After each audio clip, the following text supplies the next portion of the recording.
Alright, we are live. Today we're playing Morrowind with the goal of finding and reading all books in the game. So, let's hop on in into our book hoarder save here. Okay. Make it quick. That was at the same time there. Alright, so we are right now in the kind of noble section, I suppose, of Aldrune. So here's the council. There might actually be quite a few books. I mean, I feel like the council, they've got to be well-read people. The Red Book of... I think I've read this one. Let's check. Come on. Red Book. Book. And talk to you.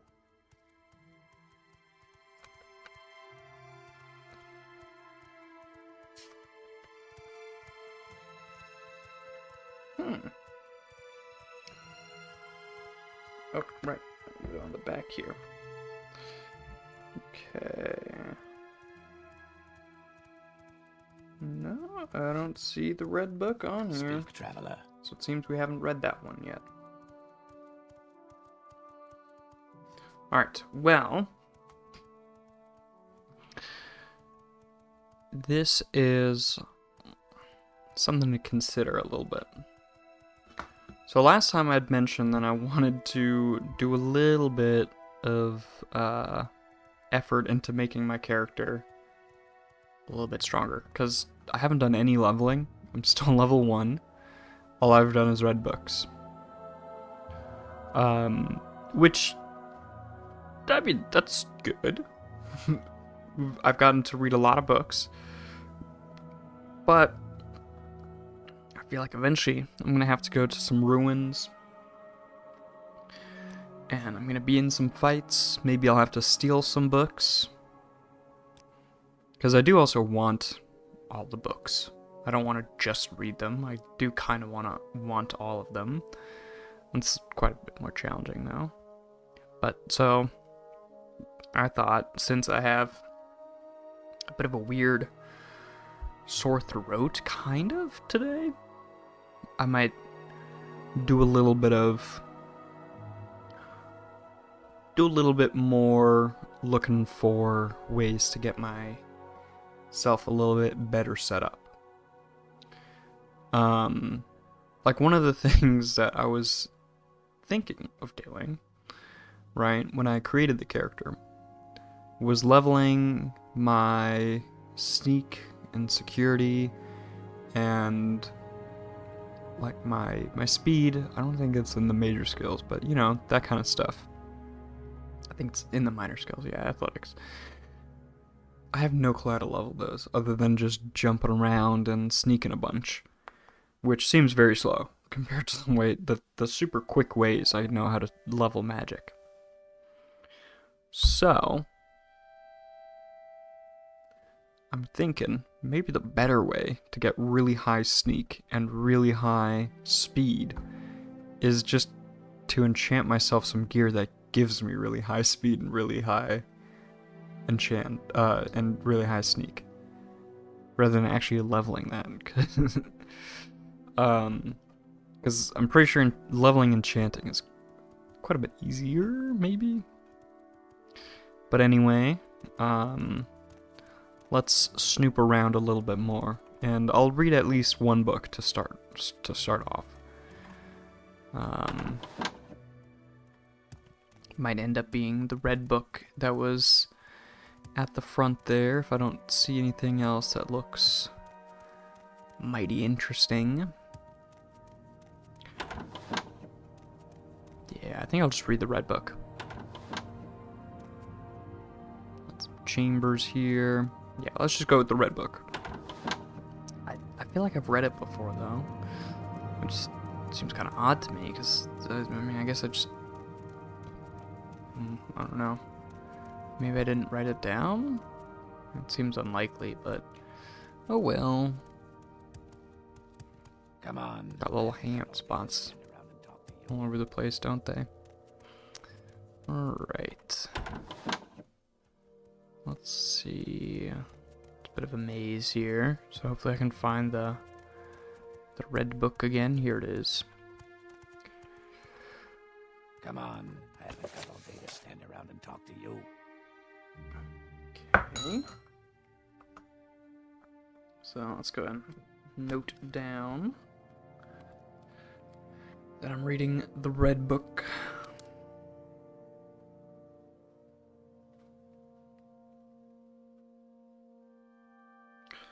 What is it called when it's here? Red book.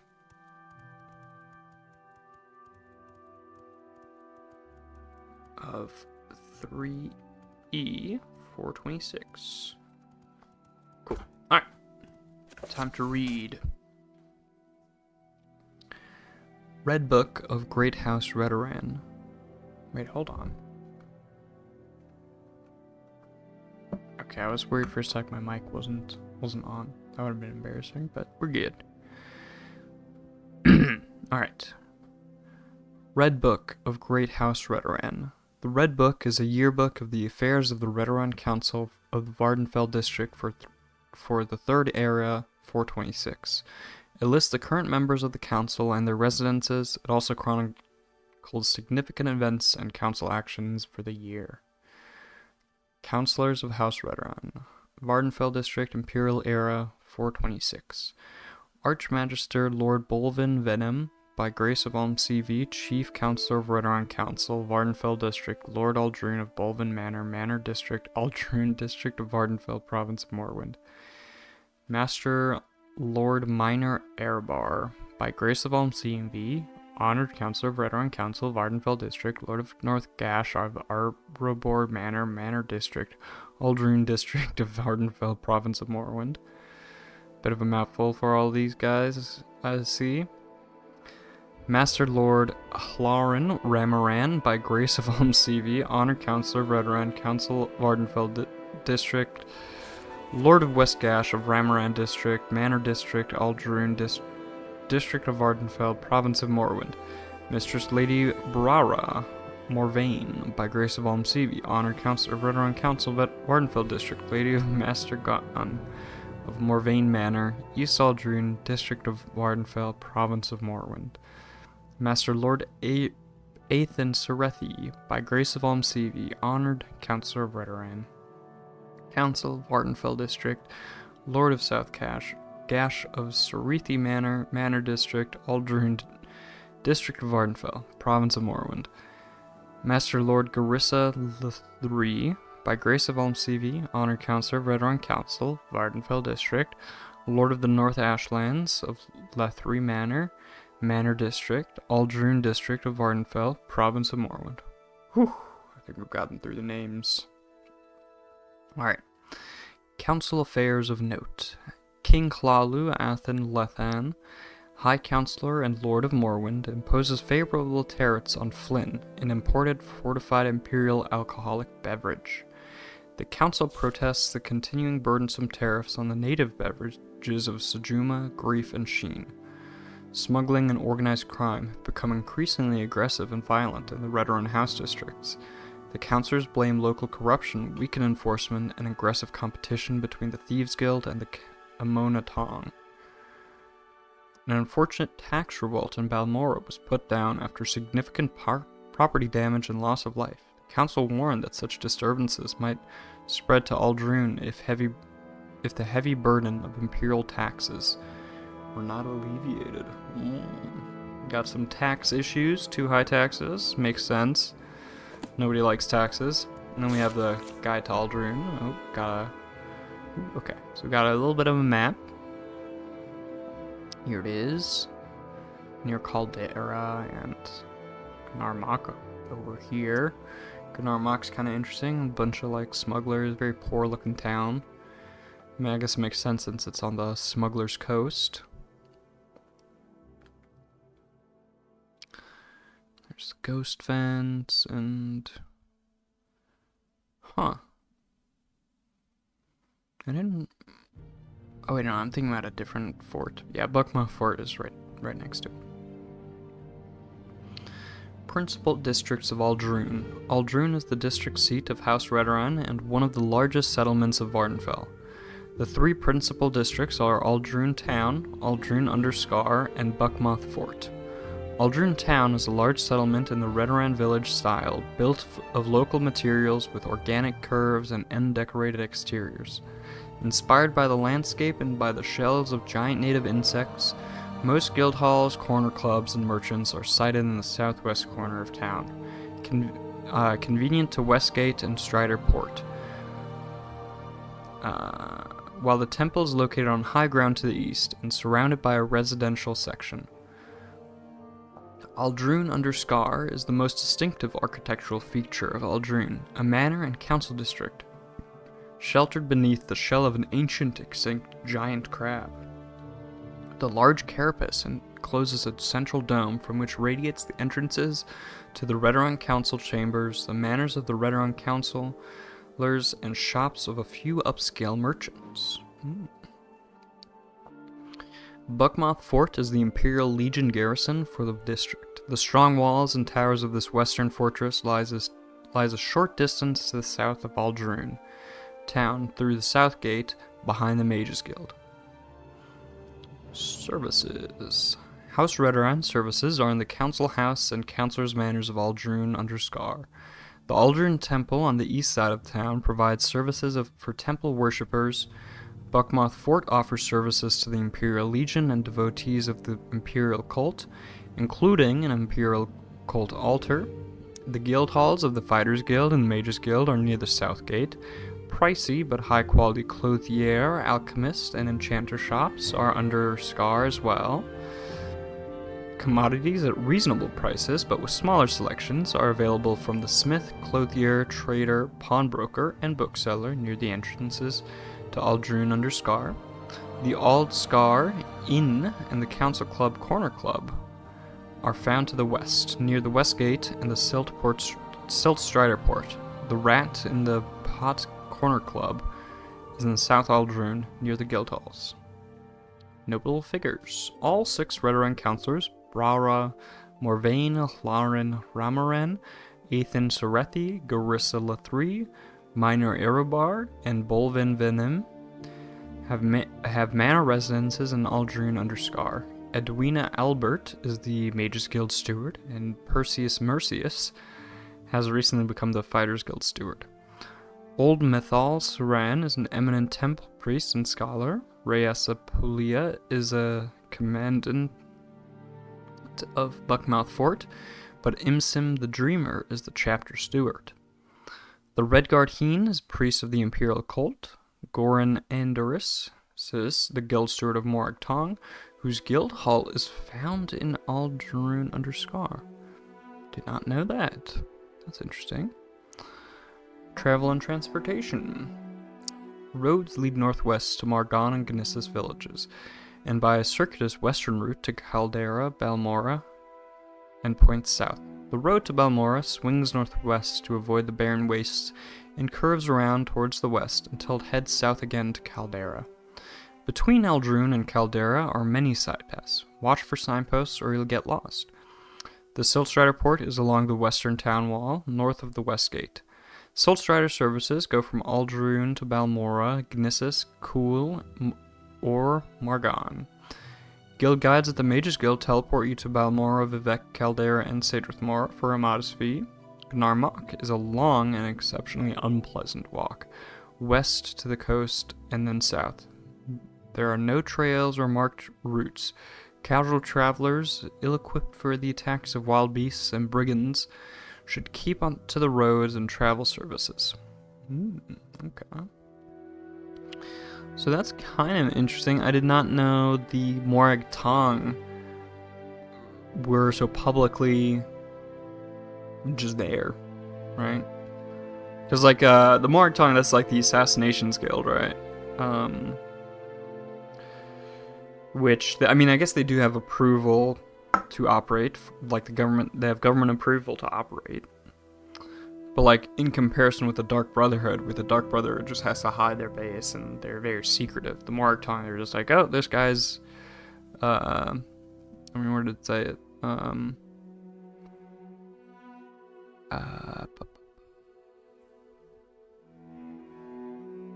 don't see where they say it, but yeah, I mean, it's just like, oh yeah, they're right here. This guy's the leader or whatever. That's great. Okay.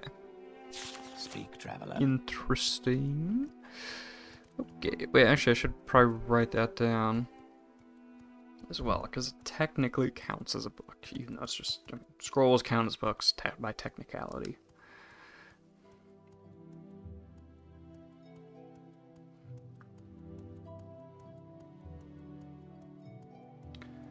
Okay, so now let's think a little bit about getting strong.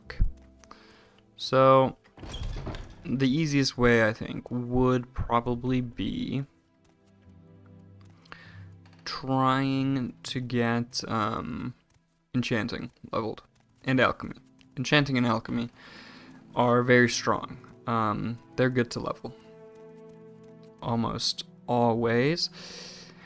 The challenge with enchanting is getting soul gems. Right. Soul gems are usually slightly difficult to get. There are fancy, very fancy stuff here. There are some good ways to get fuck.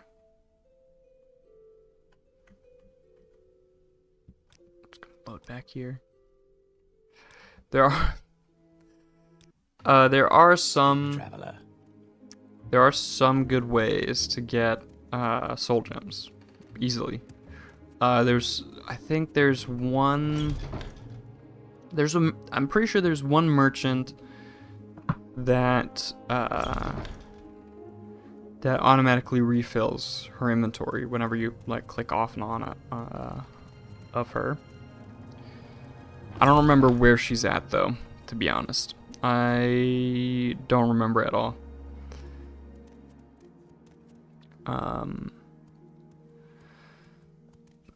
Where that refilling merchant is. Other than that, the only other good way to do enchanting is to get a Azure Star, which I'm waiting. I don't know if I'll be able to get, especially at level 1. I mean, I could like just run around all my enemies, but I think I'm not sure, but I think Azura requires you to kill somebody to get the star. So I wouldn't be able to do that. At my current very low level. So let's see.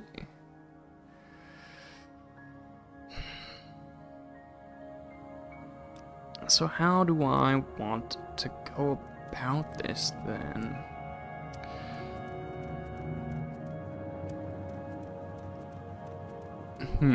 Okay. So I definitely want to do enchanting. I think that's gonna be a must. Enchanting's just really good. So, I've got better things to do. That's it. all right, let's go to the Mages Guild. And I think what you can do is okay.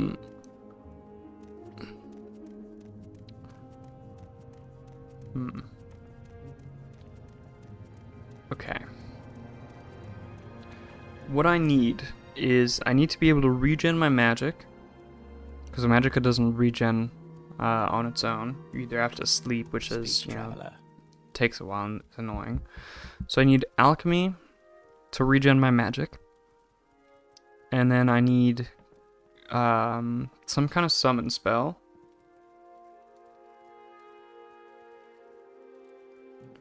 And then I need something to use the soul gems on. But then I'd still be limited by soul gem amount.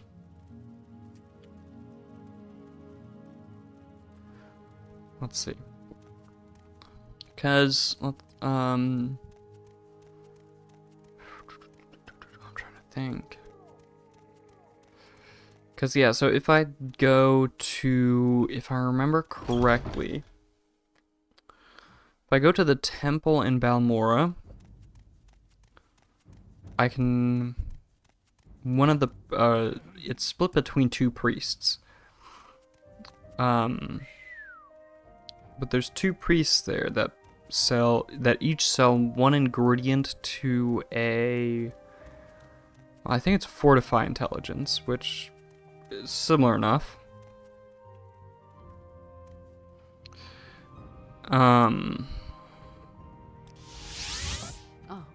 But yeah, they both sell one ingredient for the Fortify Intelligence potion. And so with the Fortify Intelligence potion, that would essentially be what I would be using to regenerate my intelligence, or to regen my magicka. It doesn't quite work perfectly, but it'll work well enough.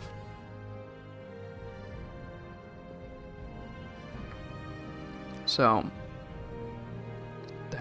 that'll do. So for now, let's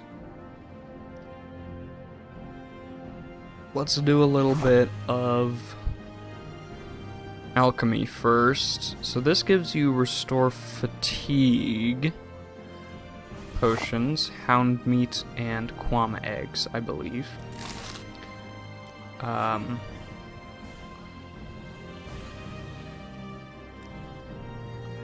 So I'm gonna go ahead and multiply her hound meat and quama egg store, the amount she has.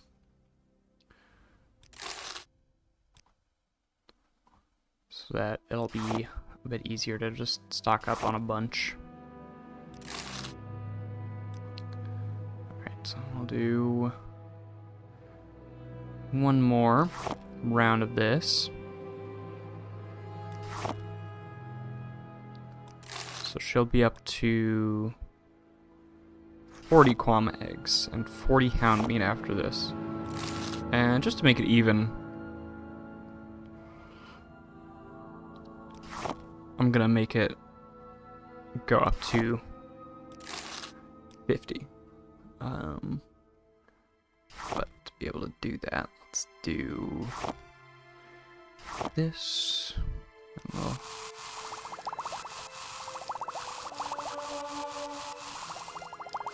until there's only 10 of each left. There we go. Then we can talk with her. Sell her the hound meat and the quama eggs there. Did I only make 4 potions? Dang. And might as well sell all the potions that I made. So I have lost money doing this.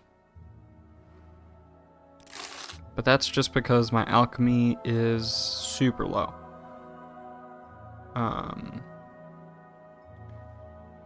Right, so if we look here, let's see, alchemy, I guess it's part of my miscellaneous skills. I did that so it doesn't count. Oh, hello, Winter. How you doing? Haven't seen you in forever. I maybe shouldn't have done it like that. But yeah, because the alchemy is in my miscellaneous skills, it won't count towards me leveling up, which means I can level alchemy however much I want, pretty much. Long time no see, eh? Yeah, it's been quite some time. How have you been? Alright, so we can get 50 quama eggs and 50 hound meat. Oof, I can't afford the transaction. Okay. Damn. Saw that. I really hope that I can make some money here.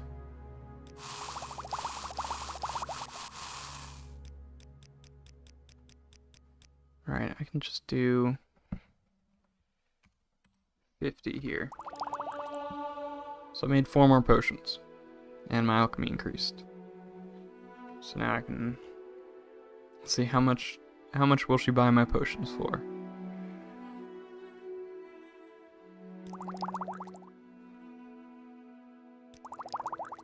Only 44 gold.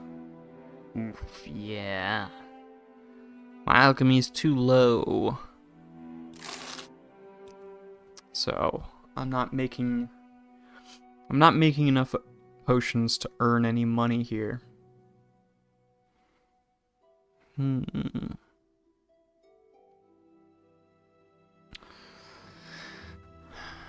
Let's see, what can I do? Because, yeah, I need money, essentially. I don't have enough money. I guess we could do some mage, a little bit of the mage quest.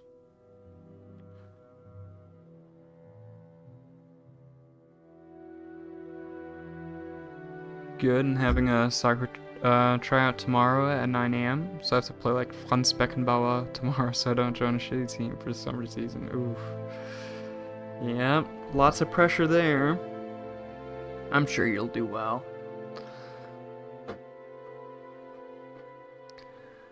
You seem like you worked hard at it, so I'm sure you'll be good. Alright, so yeah, we are very much out of money. Yes, Khajiit? What do you want? Which means we can't even get any spells, actually. I mean, he doesn't really have any that I would super want. Except for summon skeletal minion. Or lesser bone walker. Least bone walker. Those are kind of decent for trying to level conjuration. But yeah, it seems like we are gonna have to do at least a little bit of quests to try to earn some cash. Now, actually, the Mage's Guild quest is one of the most annoying ones. Where's that slave? Here not long ago. Because you have to, like, find a bunch of ingredients. They're out in the middle of nowhere, so it's pretty annoying. So maybe instead I join the Fighters Guild as well? Might as well. Because the Fighters Guild, the first quest they give you will give me a chunk of cash. And also, Yes. like, actually be an okay quest. That doesn't take way too long. Okay, I'm listening. Let's see, is she the... Yeah, join the Fighters Guild, here we go, sign me up. Okay, so I'll take some orders. There's some rats at Durarai and Tella's house. Along the river on the east side. Okay. So, it is nighttime out, so let's go ahead and sleep as well.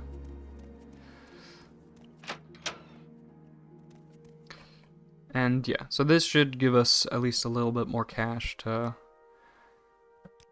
be able to level up the alchemy. So let's go 9. Okay, I accidentally hit until healed. We want another 7 hours.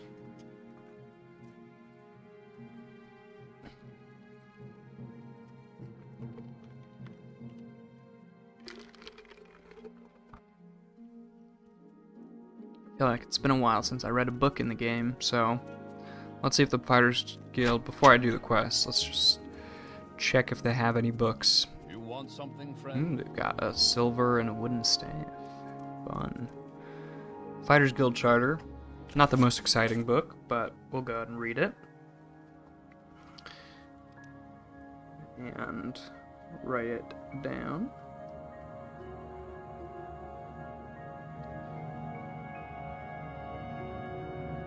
Alright. Imperial Charter of the Imperial Charter of the Guild of Fighters. 1. Purpose. The Guild of Fighters provides employment to free swords and mercenaries and contractors to loyal citizens.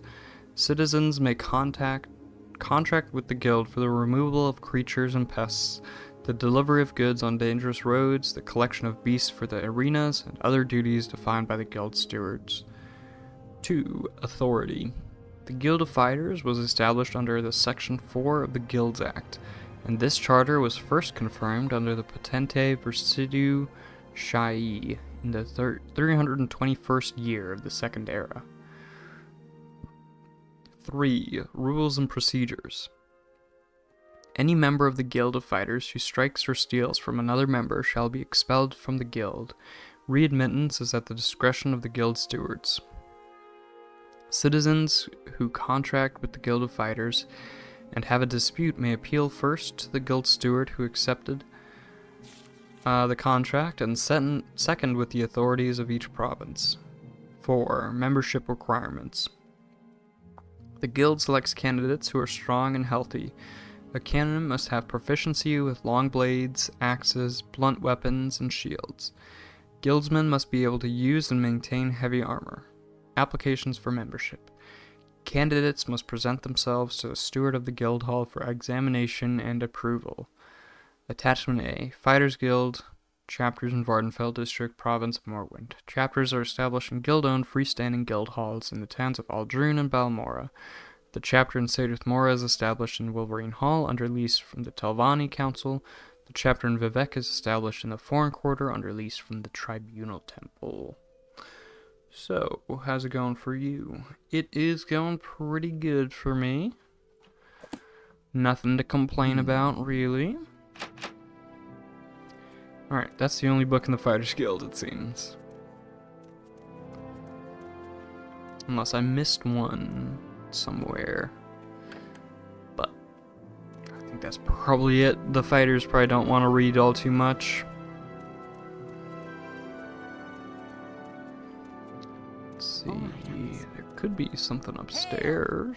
No. Don't see anything. Let us go ahead and slay some... Oh, can I not get over the wall here? Let's go ahead and slay some rats to earn some money. Get a little bit of cash. Yes, sir. And that'll help quite a bit. We can also probably sell all these arrows. And iron bolts. Ooh, a Colovian fur helm. Gotta wear that. The Colovian fur helm is iconic. Probably just gonna sell pretty much all this stuff. But yeah, look at this bad boy.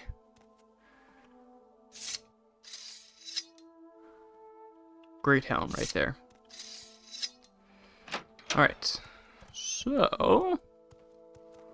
let's see, it's supposed to be... her house is supposed to be on the east side of the river, along the coast. So, the east side would be...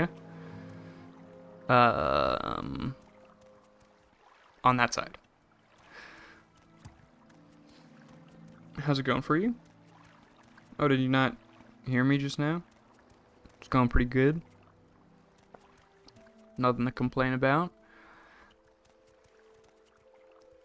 Been doing, yeah, pretty well. Yeah, okay. Speak, traveler. Here we go. Deraney. Hila's house. She's the one obsessed with pillows. My time is precious, so make it quick. Are you the one they sent to take care of the cave rats? These rats are such a nuisance. I'm worried they'll eat up all my pillows. You like pillows, don't you, Harold? Anyway, I've got one trapped in my bedroom here, and the other two in my storage area upstairs. Rats, that is, not pillows. Here's the key for the door. There are at least 3 beasts. I hope they haven't gotten into my good pillows. Okay, we'll deal with these menaces for you. Hopefully. Come on.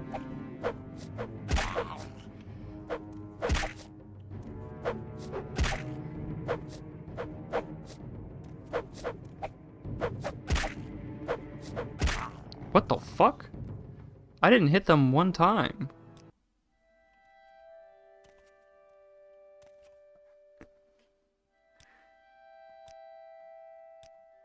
Damn, I forgot how bad it is in the early game. Yeah, the early game is very bad. I must be going. With hitting your enemies. I think I mean I think part of that's probably also wait, hold on. Did I ask for my orders? I'm pretty sure I did. Yeah, I'm pretty sure I did. Before I went to bed there. I'm pretty sure I also had low stamina there, and I just didn't realize it, because I ran all the way over. So I gotta be slowly walking. Waddle along. Late. Oh, it's all good. Hopefully this time I'll actually hit. Hello, Jasper. How are you doing? Alright. I'm pretty sure this is her house. Yeah. Yeah, early game. It is so bad. Alright. We're full stamina. You don't ping in Discord? I should. Okay. Okay. Fuck. There we go, yeah. I just didn't have any stamina.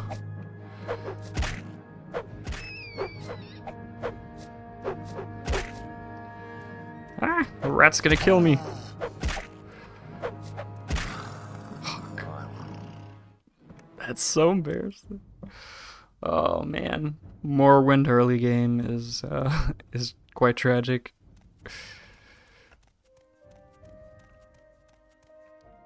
Great way to let the community know when you're live. You get bigger. You get bigger. Only a ping certain role that people have to react to get. Okay.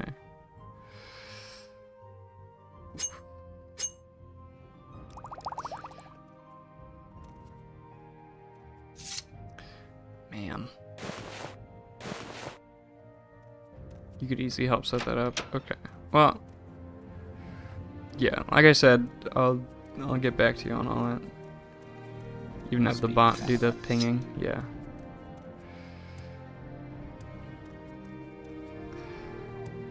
I don't know. You know, sometimes I'll like, you know, scroll through YouTube, and YouTube will recommend like other streamers that are at a similar size to me, I guess. And they got all this fancy shit set up. I'm like, what?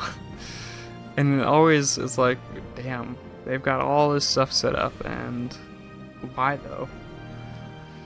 I don't know, but I mean, I guess it works. They're putting tons of effort in, but you know, they're trying to go big.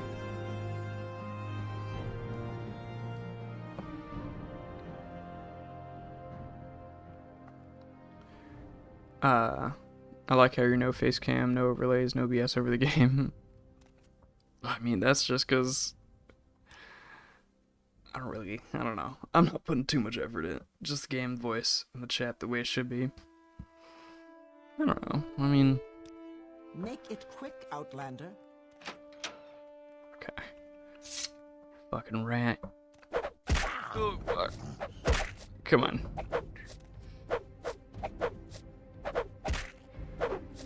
I think I've... Nope, okay.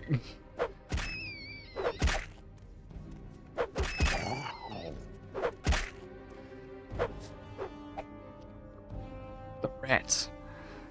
I'm so... It's so early game that I can't even beat up a rat.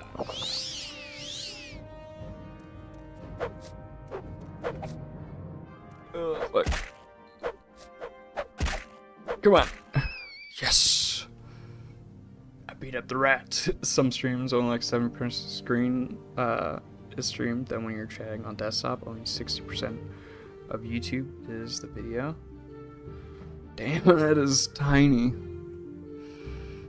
That's that does not sound great. Okay. Oof. The first mission has me already on my last legs. What a insanely tough battle. The rats are very strong. TTS command would be fire though. What's a TTS command? Oh fuck, do I need to do another potion?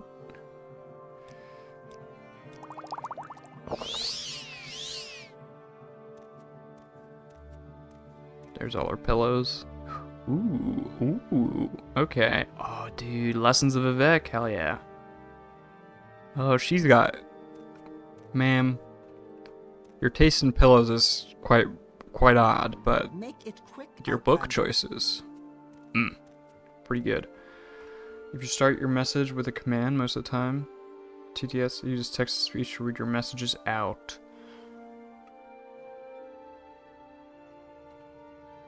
I feel like that would get annoying. Wouldn't it? Because people would just do TTS and then... Seems like it would... I don't know. I mean, wouldn't people like overuse it or something? Alright. Vivek books are always great. I think I've already read Anticipations. Though, so I don't need to read that one. But Vivek... He has some great books going on. Let's see. Yes, I have the Anticipations. Where did I put my pen? There. Alright, so let's read the 36 Lessons of Vivek, Sermon 20.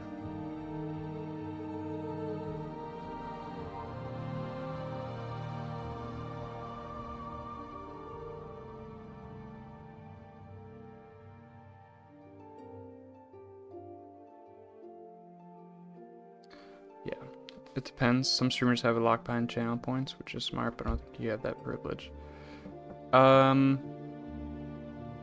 Yeah.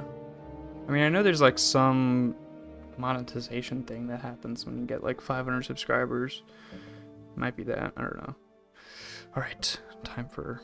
I don't know. The only thing I know about... I've never watched a stream. Ever. The only thing I know about streaming is... Sometimes clips will, you know, sometimes I'm shown some clips. That's the extent of what I know about streaming, pretty much. I know, never watched a stream myself, so I don't know. Alright, I'm excited about this book. Oh, my Longblade skill increased, that's cool. Alright, the 36 Lessons of Vivek, Sermon 20. The first monster was actually 2. Having born twice like his father Vivek. He was not the mightiest of the 8 to escape Muatra, but his actions were the most worrisome. He was known as the Moon Axle, and he harvested the leftover foibles of nature. This he did twice, as was said, and the second harvest always brought ruin or unwritten law. His aspect was faceted like a polyhedron. No perils are mentioned in the finding of Moon Axle, but it was known that he was immune to spears, so Vivek had to use the sword. Not held against him, before he took issue with the monster, the warrior poet asked, "How came you to be immune to spears?" To which Moon Axle replied, "Mine is a dual nature, and protean. I am in fact made of many straight lines, though none last too long. In this way I have learned to ignore all true segments." Luckily, the sword, not held, was curved and therefore could cut into Moon Axle, and before the sun was up, he was bleeding from many wounds. Vivek did not slay him outright, for to do so would be to keep the foibles of nature within him. and not back where they belonged. Soon Vivek had traced geography right again, and Moon Axel was ready to be slain. Vivek rose up in his giant form. To be terrible to look upon, he reached into the west and pulled out a canyon. Holding it like a horn, he reached east and ate a handful of Nick's hounds. Blowing their spirits through the canyon made a terrible wail, not unlike an unsolved woman. He said, "Let this overtake you," and Moon Axel was overtaken by the curvature of stolen souls. They wrapped around the monster like resin, until finally he could not move, nor could his dual nature. Vivek said, "Now you are solved," and pierced his child with Muatra. Moon Axel had been reduced to something static, and therefore shattered. The lines of Moon Axel were collected by Velothi philosophers and taken into caves. There and for a year, Vivek taught the philosophers how to turn the lines of his sun into the spokes of mystery wheels. This was the birth of the first whirling school. Before there had only been the surface thought of fire. Vivek looked at his first wheeling students and observed. Alike the egg-layered universe is this morbid possession of three distant coverage, soul-wrecked and alive, like my name is alive. In this cloister you have discovered one walking path, hilled like a sword, but more coarsened. So edged it is that it has to be whispered to keep the tongue from bleeding. Where its signs evacuated their former meanings like empires that tarry too long. The sword is estrangement from statesmanship. Look on the estimable lines of my son, now crafted starwise, his every limb equidistant from the centers. Is he solved because I will it so? There cannot be a second stage. Think on the theory that my existence promulgates the five elements, and like the egg-layered universe I am, cause for great density. Here's a thought that can break the wagon's axle. Here's another that can soar. The endings of the word is Almsevi. Damn. I did not understand any of that shit. Oh, Vivek. That is exactly what I expected, essentially. Man, the 36 lessons of Vivek are all like probably gonna sound all like nonsense to me. I know there's like some cool lore in it that's like hidden inside, but man, it's so hard to understand the 36 lessons. All right, maybe the cantatas, maybe they have maybe that's a little bit easier to understand. It's still Vivek, so it's gonna be like some weird abstract shit.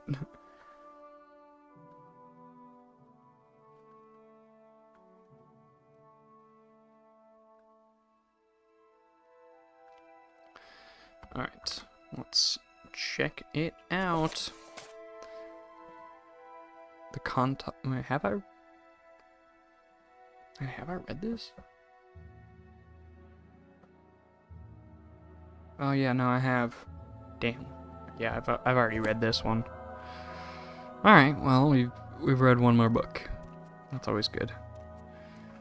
My time is precious, so make it quick. But issue coming up. There are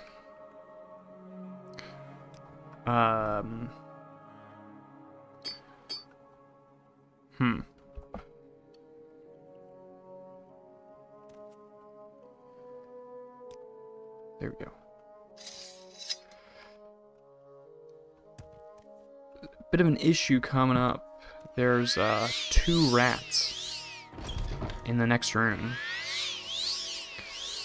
In the upstairs bits.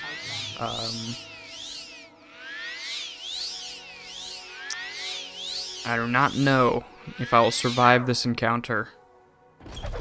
Ow, fuck. Oh, you know what? I should. Oh, fuck. Okay. Don't have any armor. I don't know why I kind of expected there to be at least some armor. Alright, we're gonna get 2 restore health potions.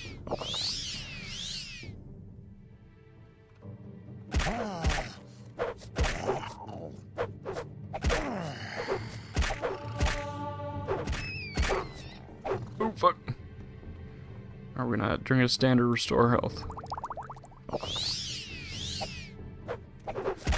Oh wait, is he not dead? I've only hit him once? What? Okay, we hit him once more.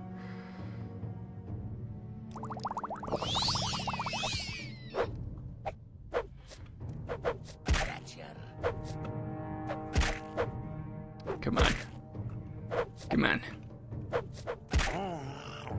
Come on.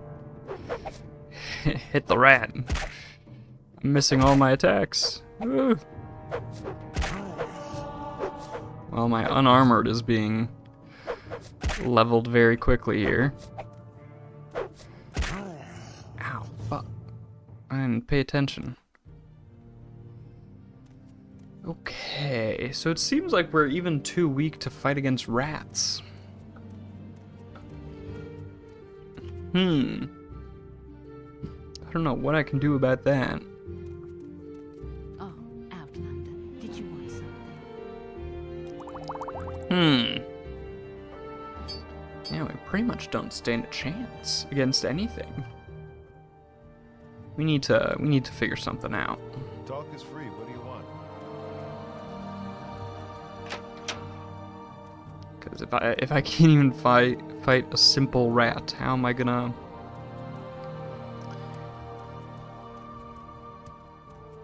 do anything?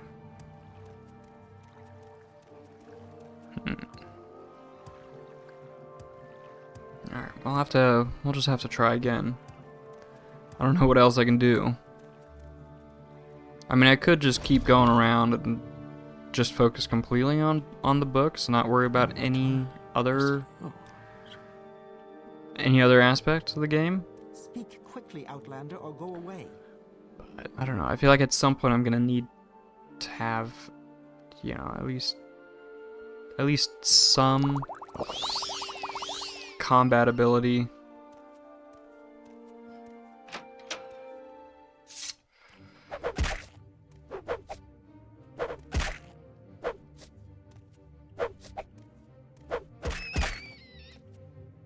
Alright, well the other thing I should be keeping in mind maybe is for the spear is you can be a little bit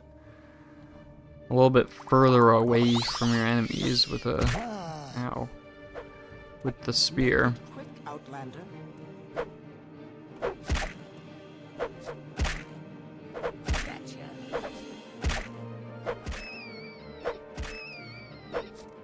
Come on. Just one more hit. There we go. Barely survived the encounter. Make it Early game. Outlander. Early game is so difficult. Okay. Let's go ahead and drink two potions here. I probably did not need to do that much. That's fine.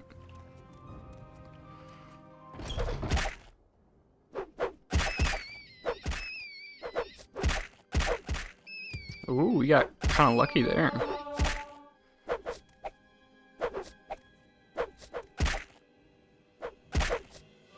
Alright, let's go and drink another potion. Ooh, we're not getting all too lucky with the hits here.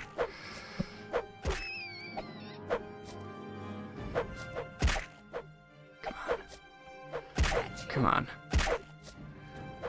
Come on. Oh man, I'm missing everything. I got so lucky. Oh, what the I keep not paying attention. Oh man. What am I gonna do? I can't even fight a rat. Yes, what is it?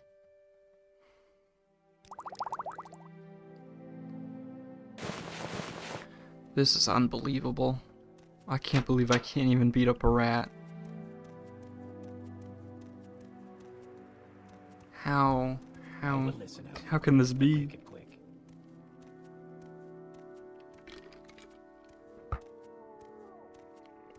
Quickly, Outlander. I haven't much time.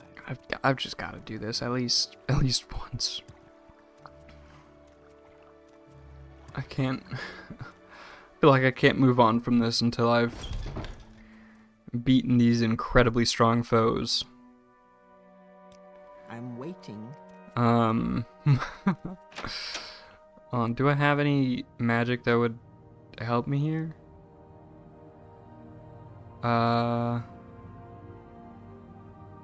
Not really.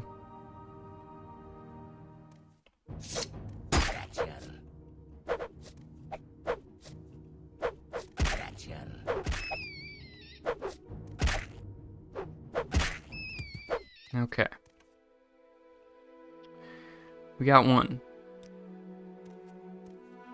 Speak quickly, Outlander, or go away. Alright. Let's see if we can beat up the 2 rats up here. Unlikely. So I stepped out and ate dinner. You didn't miss much. I've been trying to fight these rats the entire time, pretty much. They're incredibly strong foes that my, me with my incredible strength is just really struggling with. Because early game in Morrowind, your character is so weak. Want to hear? Want to hear my perfect form of government? I came up with it yesterday. Yeah, go for it. I'd love to hear about it.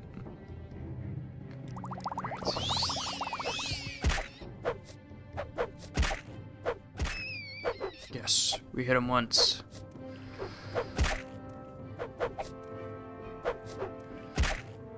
Better than I've done so far. Come on. Right, one more potion. We're about to have killed the rat. Oh, come on. Come on. Just hit him. Just need to hit him one more time. Woo! Incredible. What an incredible feat of of strength that I've just accomplished here. Oh my goodness, okay. Ooh, heavy soldier. Definitely taking that. You know, I'm just gonna take everything. I'm just gonna loot everything she has up here. And I can blame it on the rats. Oh no, the rats took all your stuff here. How tragic. I can't believe that happened.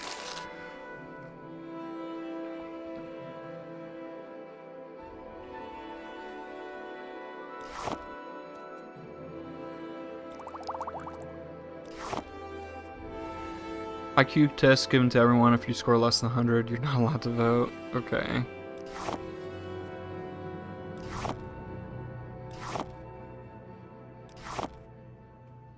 Oof, over-encumbered. What about people that, you know, the IQ test isn't a perfect... measuring IQ is not a perfect... oh my god, 75 pillows? What the fuck? The IQ test isn't a perfect test. Your first message didn't send? I didn't see it. I just saw, then an IQ test is given. Something in it might have gotten banned.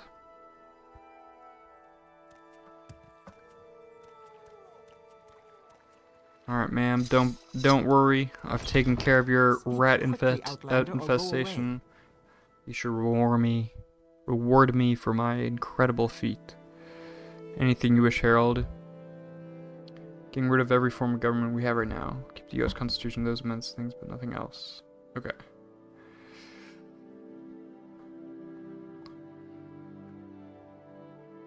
Why keep the Constitution and the amendments, though? Anything you wish. You know I like you. I want to help. In fact, with a good friend like you, I might even be persuaded to gossip about a little secret. In Morrowind, we don't like to hear about vampires. We know that back west, the Mages Guild helps them hide. The Mages Guild is full of necromancers. We don't like that one bit. If we see a vampire here in Morrowind, we put him on the stake and roast him. Well, truth be, we tell the Ordinators, let them take care of it. Private citizens have no business fighting vampires. They're dangerous. The Dunmer hate necromancy and the undead, and hate blood vampires in particular. Blood vampires are powerful undead creatures that feed on humanoid blood. The vampire curse is contracted from disease-contaminated blood. Victims of vampire attacks sometimes become vampires. There's no vampire that do not feed on blood and have no connection with blood vampires. Okay, why is she telling me about this?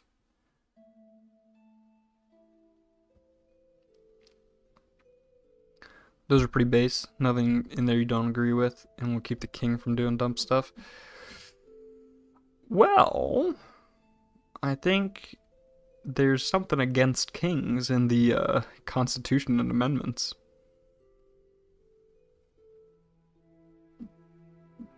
The IQ test isn't perfect, but I don't know. Everyone that passes gets to vote for who becomes king. The winner will become king for a week or so, then people will vote to keep the king or vote for a new one. A week is not a lot of time to do anything. But, I mean, I don't know.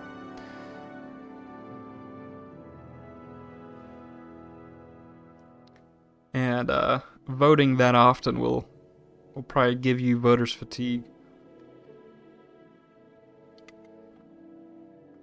So many people in America don't vote already, and it's like once every 4 years. One of my friends, their dad, they pretty much calculated how powerful their vote was for Senate. So in their county, they, I guess, figured out that only like 1 in 8 people vote. So he's voting, like if he votes, he's voting for 8 people. So already, you know, we barely ever vote in America, but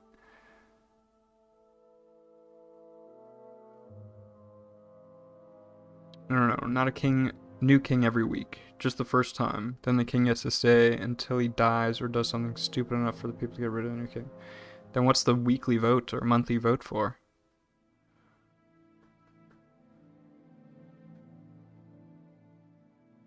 Or are you just changing your mind and being like, alright, we're gonna get a king, and then every week we vote whether we should kill him or not? There's never a weekly vote? What?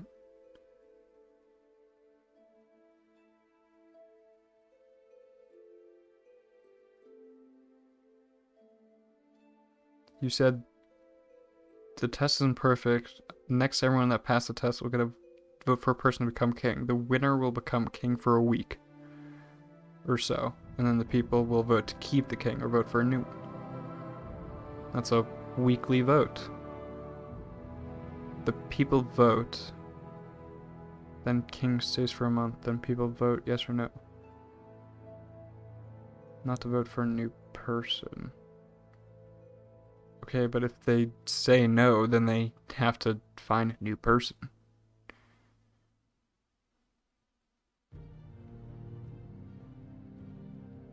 Yeah, so it's a weekly vote, or now monthly vote.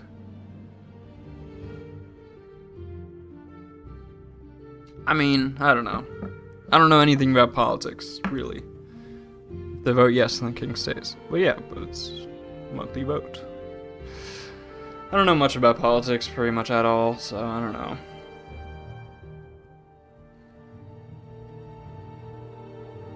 Monthly until they find a king they like. Okay.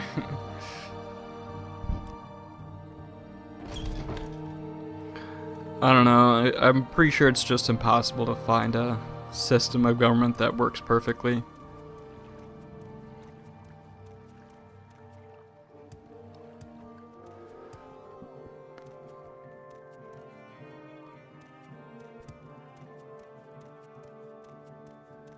Do you know what this chat needs? Gambling? I don't know about that. Gambling's pretty... they're not the best. I don't have a problem when you have a problem. I see the effects of gambling every day at work. So I don't need more of that in my life. Wait, yeah, I did handle that. What? Where do I work? So, I work in a gas station right now. Trying to switch over to working at a library, but I'm stuck there for the moment. And there's gambling machines, and you can buy lottery tickets and scratch-off tickets. I was thinking casino, no, not quite, but we do have like gambling machines in the store, like in the convenience store. That there's a couple like slot machines. My time is precious, so make it quick. Yo, what the fuck? Never mind, that probably turns you off. Yeah, no, gambling is... Yeah, I see so much gambling at work. And I see people losing all their money. Or, not all their money, but I see people just wasting tons of money. So, I am very much turned off of gambling. Okay, for some reason it's not letting me finish the quest. For some reason. You made 800k playing blackjack and lost it all? Damn. Yeah, I don't know. Losing any amount of money just really wasn't real money, yeah. Losing any amount of money just turns me off of something completely. I'm a pretty frugal guy. So I try to save as much as possible, usually. Oh, Outlander, did you want something? So even just the idea, like if I, just the idea of not getting all, oh fuck, oh shit, oh no, this is not good.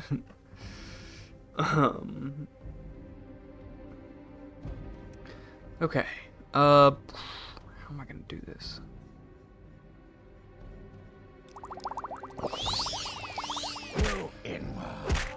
Ow. Oh, fuck.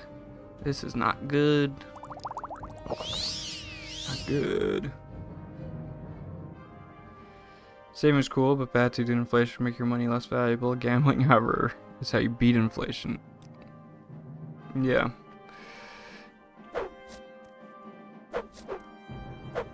Oh, fuck. Nah, these fucking assassins. Yeah, I mean, as long as you, once you've lost all your money, just take loans and... Just take loans out and stuff. You can't lose. Like, if you just keep gambling, eventually you will win, and don't give up. Eventually you'll win.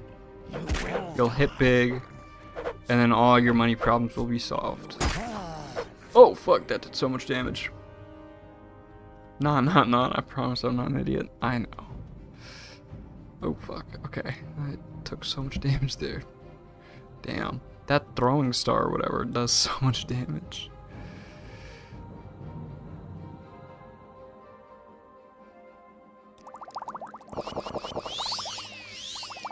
Your life's end is approaching. Damn, I've done like no damage. Jesus Christ.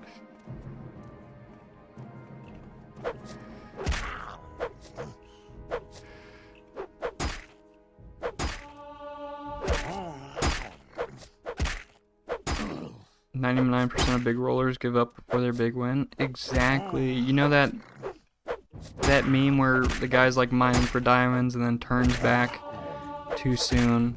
That's exactly what it's like.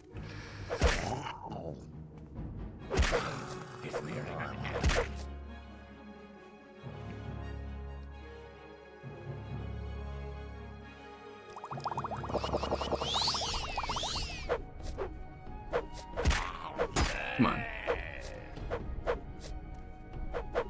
You will die. Alright. Come on. I just need to do a little bit more damage. Man, the combat is so clunky. Come on. I just need to hit him.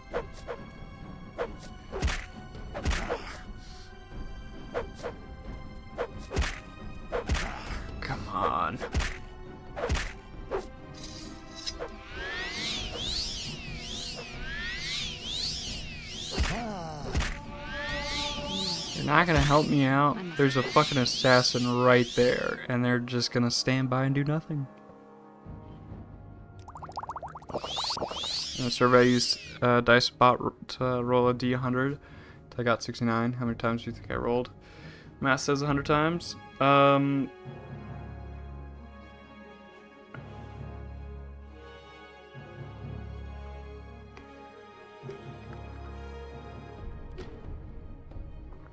don't think math says 100 times.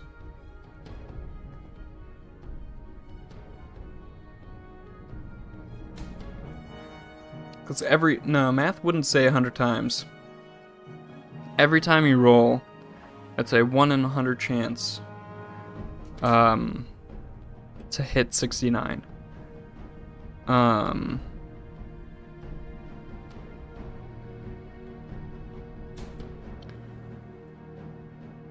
I don't know. Maybe it says 100. I don't remember. I should have taken statistics instead of calculus. I don't know why I did. It was such a mistake. Statistics would have been useful.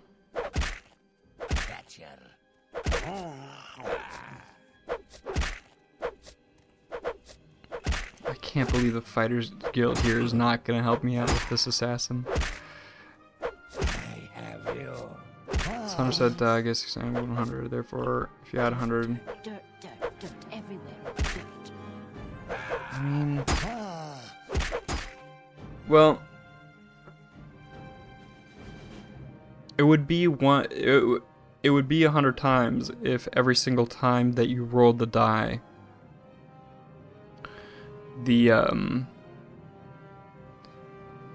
If every time you rolled the die... like you roll the die, you get 1. You roll the die again, you get 2. If you only rolled the die and you got the same number, you could only get the same number one time, then yeah, it would be 100 times.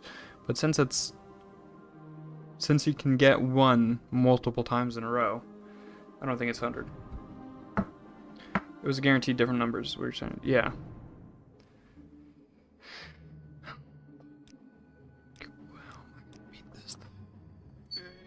Run away!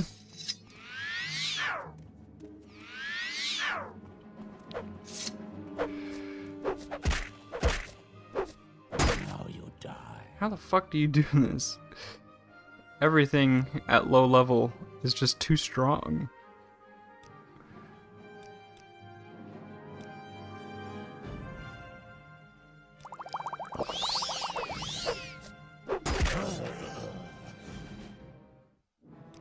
What the hell?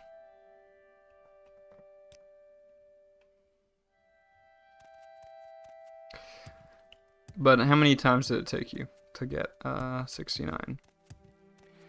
Oh, Outlander. Oh, I don't know what to do. Funny thing, I've never taken a statistics app, but like Minecraft speedrunning in Dream's case, now I have a good knowledge of statistics and triggers just due to Minecraft. It's 106, nice. Yeah, did you watch the stand-up maths video about Dream's case? That's the video I watched about it. That was an interesting video.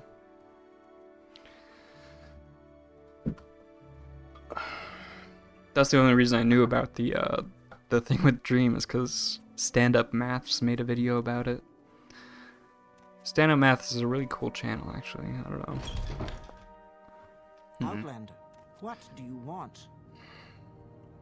Okay. My combat is too poor. I think I'm just gonna... I've watched Manui. Okay. I'm gonna give up on combat for a little bit. I'm just gonna go to heckin' many math deep dive videos. It's a stupid thing. It's a stupid hard thing to calculate, yeah. Recently, Stand Up Maths did a video about why in Minecraft, there's certain height, like you know how,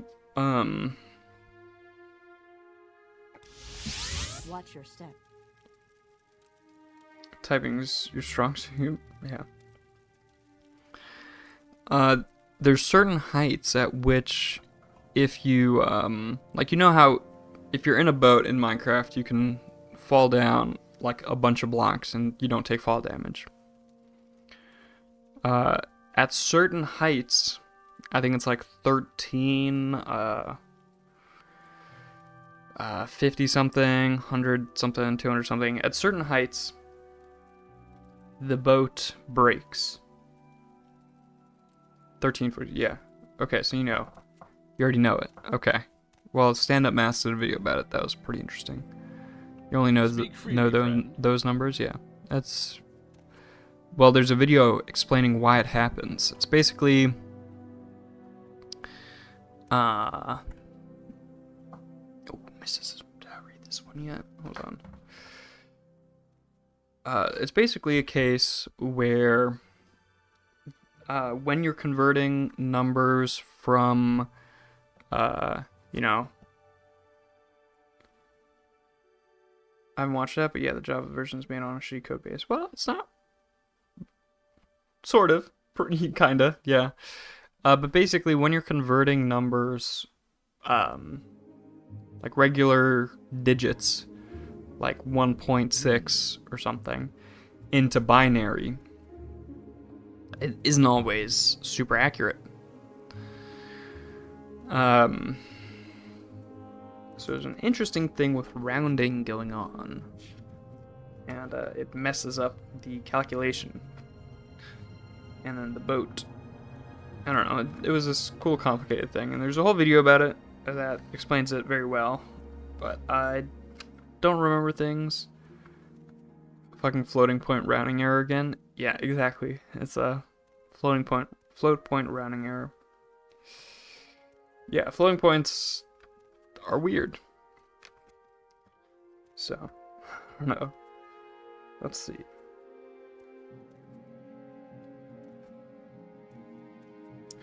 It looks like I haven't read Mysticism, so I can read that. Cool.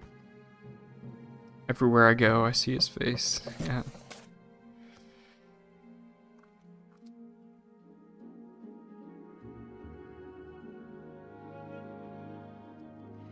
Here we go. Mysticism, The Unfathomable Voyage by Tetronius Lore. Mysticism is the school of sorcery least understood by the magical community and the most difficult to explain to novice mages. The spell effects commonly ascribed to the school of mysticism are extravagantly disparate, as Soul Trap, the creation of a cell that would hold a victim's spirit after death, to telekinesis, the manipulation of objects at a distance. But these effects are simply that, effects. The sorcery behind them is veiled in a mystery that goes back to the oldest civilizations of Tamriel, and perhaps beyond. The Psijics of the Isle of Artaeum have a different term for mysticism, the Old Way.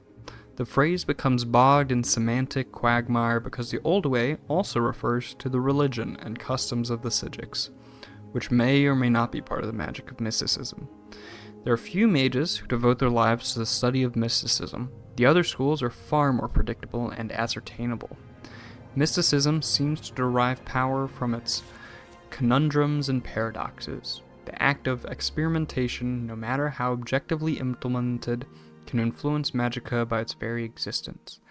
Therefore, the mystic mage must consign himself to finding a dependable pattern within a roiling imbroglio of energy. In the time it takes him to devise an enchantment with consistent trigger and result, his peers in the other schools may have researched and documented dozens of new spells and effects. The mystic mage must thus be a patient and relatively uncompetitive philosopher. For centuries, mostly during the Second Era, scholarly journals published theory after theory about the aspect or aspects of magicka lumped together under mysticism. In the Mages Guild, tradition of finding answers to all things, respected researchers suggested that mysticism's penultimate energy source was the Aetherius itself, or else Daedric beings of unimaginable power, either rational, would explain the seemingly random figurations of mysticism. Some even ventured that mysticism arose from the unused elements of successfully or even unsuccessfully cast spells. discussion within the Order of the Psijics after Artaeum's reappearance has led some scholars to postulate that mysticism is less spiritual in nature, as was originally supposed, and that either the intellect or the emotional state of the believer is sufficient to influence its energy, configuration, and flow.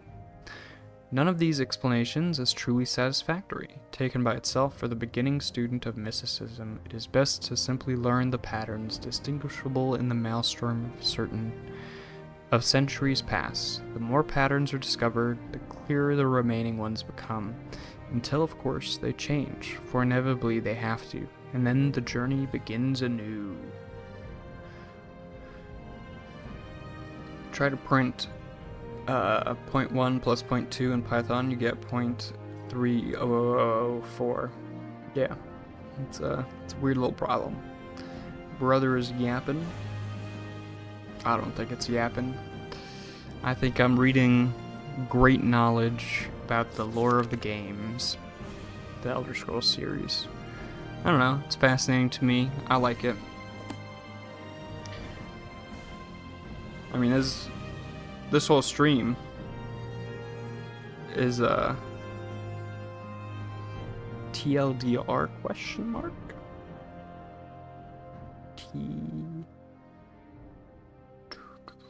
TLDR. I'm not sure what that is standing for. I suck with abbreviations. I never know what they mean. I know some common ones, but understand none of them in general.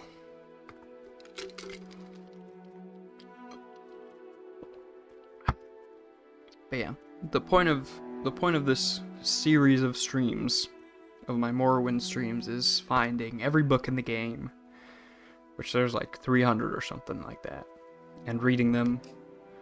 Too long, didn't read. I'm asking you to tell me what that means because it's too long, I didn't read it. Oh, the mysticism book? I mean, it's basically just saying, oh, it's very mysterious, and, you know, everyone is kind of trying to figure it out, and it's so mysterious, and usually it's better to just go with different schools of magic, because they're easier to understand, and you'll make a lot more progress with it. And then there's a couple theories for, like, how it works.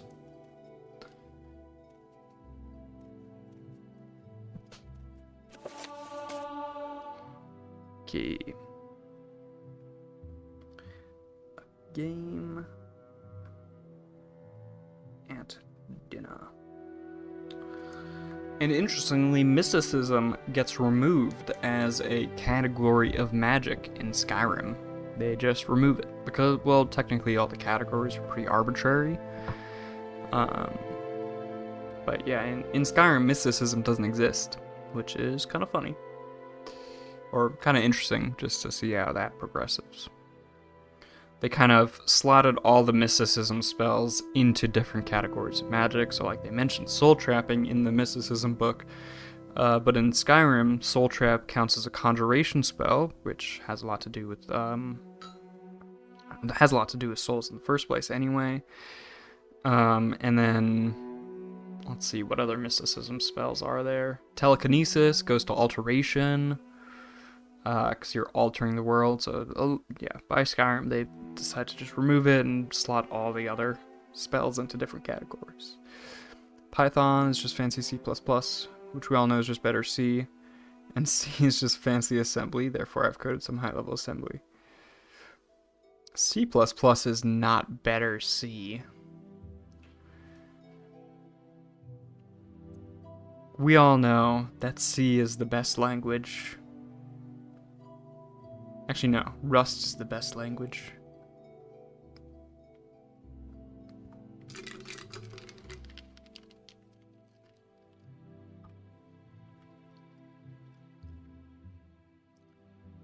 I started learning coding with C for some reason, because I'm just a stupid idiot that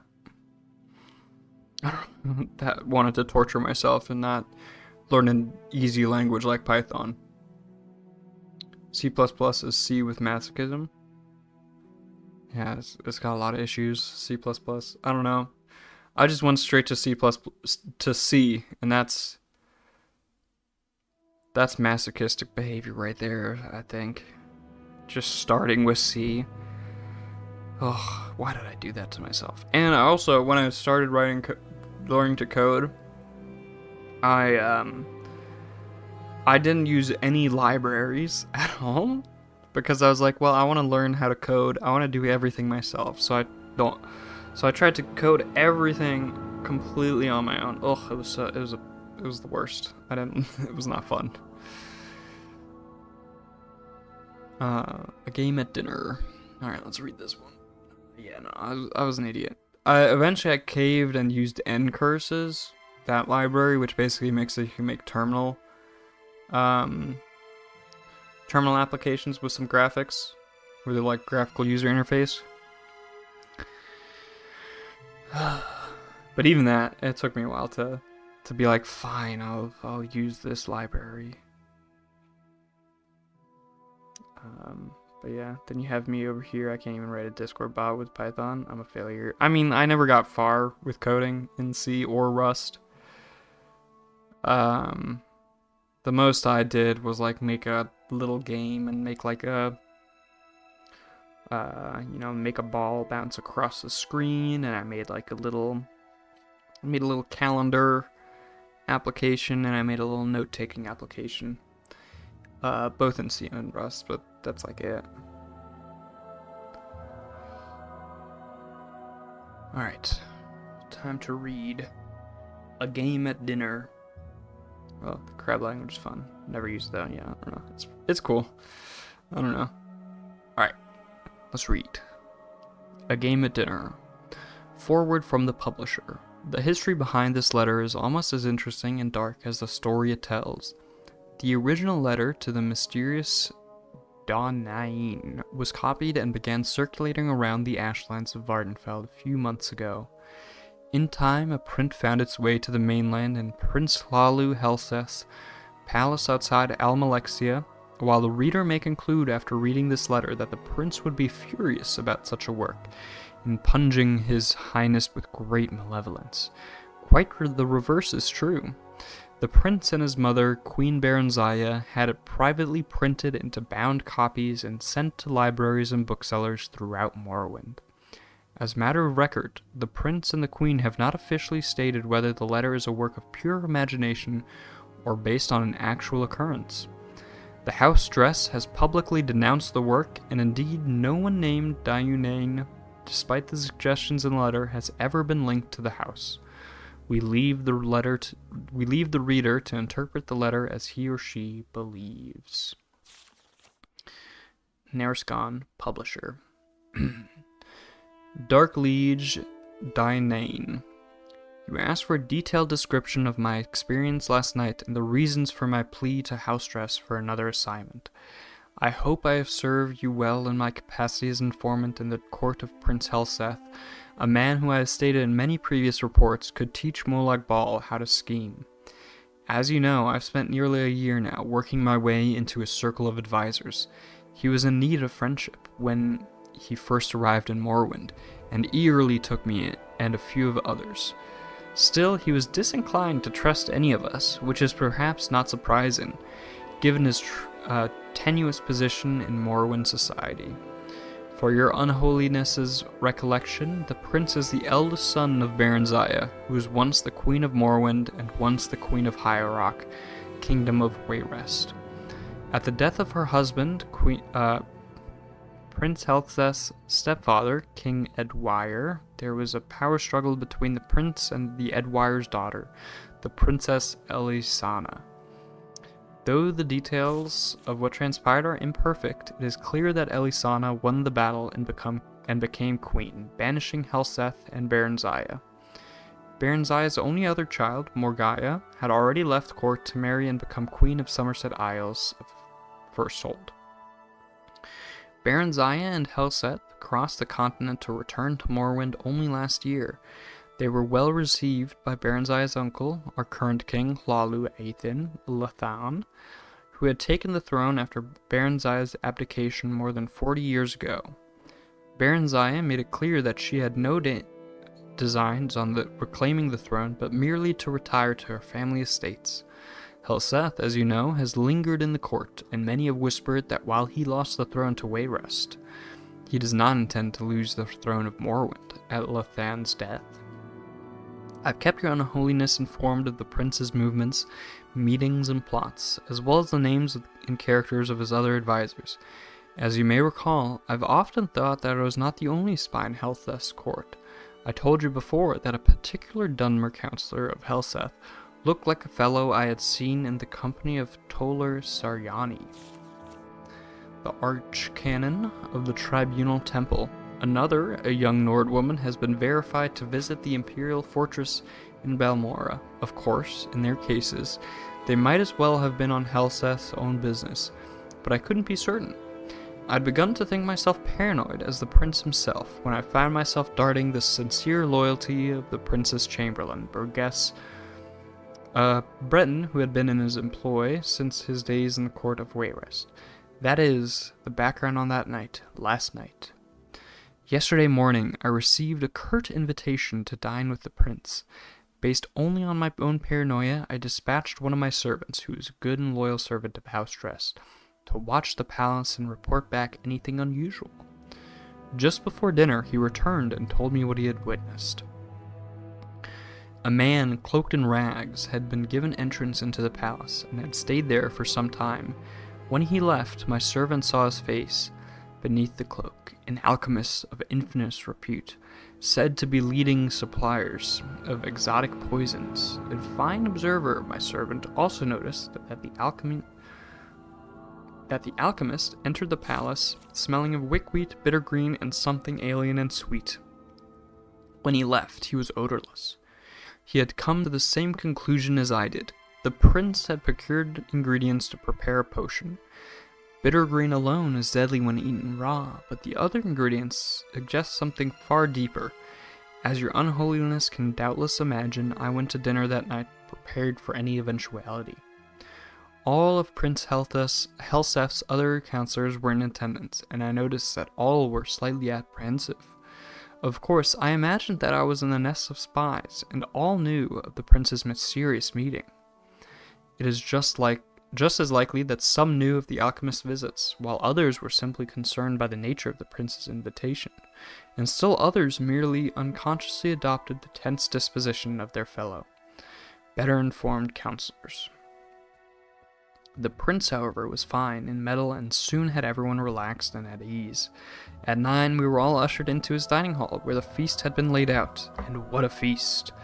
Honeyed gore apples, fragrant stews, roasts and various blood sauces, and every variety of fish and fowl expertly and ostentatiously prepared.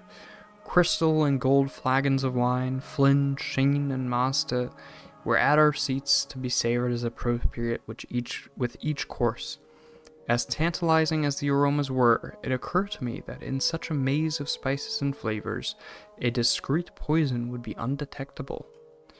Throughout the meal, I maintained the illusion of eating the food and drinking the liquor, but I was surreptitious and swallowed nothing. Finally, the plates and food were cleared from the table, and a tureen of the spicy broth was placed in the center of the banquet. The servant who brought it then retired, closing the banquet hall door behind him. "It smells divine, my prince," said Marchioness Colgar, the Nordwoman, "but I cannot eat another thing. Your Highness," I added, feigning a tone of friendliness and slight intoxication, "you know that everyone at this table would gladly die to put you on the throne of Morrowind, but is it really necessary that we gorge ourselves to death?" The others at the table agreed with appreciative groans. Prince Helseth smiled. "I swear by Vermina, the gifter, my dark liege, even you have never seen a smile such as this one. Ironic words. You see, an alchemist visited me today, as some of you already doubtless know. He showed me how to make a marvelous poison and its antidote. A most potent potion, excellent for my purposes. No restoration spell will aid you once you've ingested it. Only the antidote in the tureen will save you from certain death. And what a death, from what I've heard. I'm eager to see if the effects are all that the alchemist promised. It should be horribly painful for the afflicted, but but quite entertaining. No one said a word. I could feel my heart beating hard in my chest. Your Highness, said Alrat, the Dunmer I suspected of alliance with the temple, have you poisoned someone at this table? You are very astute, Alrat, said Prince Helseth, looking about the table, eyeing each one of his advisors carefully. Little wonder I value your counsel, as indeed I value all in this room. It would be perhaps easiest for me to say who I haven't poisoned. I haven't poisoned any who serve but one master, any whose loyalty to me is sincere. I haven't poisoned any person who wants to see King Helseth on the throne of Morrowind. I haven't poisoned anyone who isn't a spy for the Empire, the Temple, the House of Talvani, the House of Redoran, the House of Indoril, the House of Dress. Your Unholiness, he looked directly at me, at his last words. I know that in certainty. My face is practiced at keeping my thoughts from showing, but I immediately thought of every secret meeting I've had, every coded message I sent to you, and the house. My dark liege, what could he know? What could he, even without knowing the suspect? I felt my heart beating even faster. Was it fear or poison? I couldn't speak certain, as I was that my voice would betray my calm facade. Those loyal to me who wish harm on my enemies may be wondering, how can I be certain that the poison has been ingested? Is it possible that the guilty party, or dare I say parties, were suspicious and merely pretended to eat and drink tonight? Of course, but even the craftiest of pretenders would have to raise a glass to his or her lips and put empty forks or spoons in their mouths to play the charade. The food, you see, was not poisoned. The cups and cutlery were. If you did not partake out of fear, you're poisoned just the same, and sadly missed an excellent roast. Sweat beaded down my face, and I turned from the prince so he would not see. My fellow advisors, all of them, were frozen in their seats. From the Marchioness Colgar, white with fear, to Kema Enebe, visibly shaking from the furrowed, angry brow of Alarat to the statue-like stare of Burgess.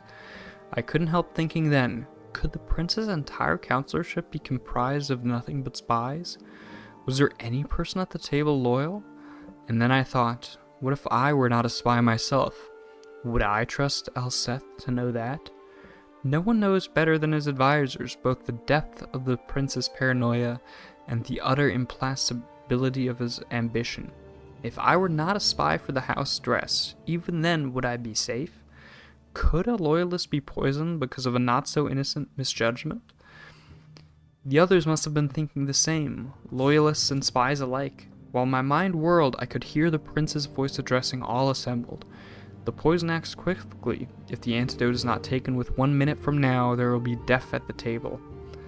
I couldn't decide whether I'd been poisoned or not. My stomach ached, but I reminded myself, it might have been the result of sitting at a sumptuous banquet and not partaking.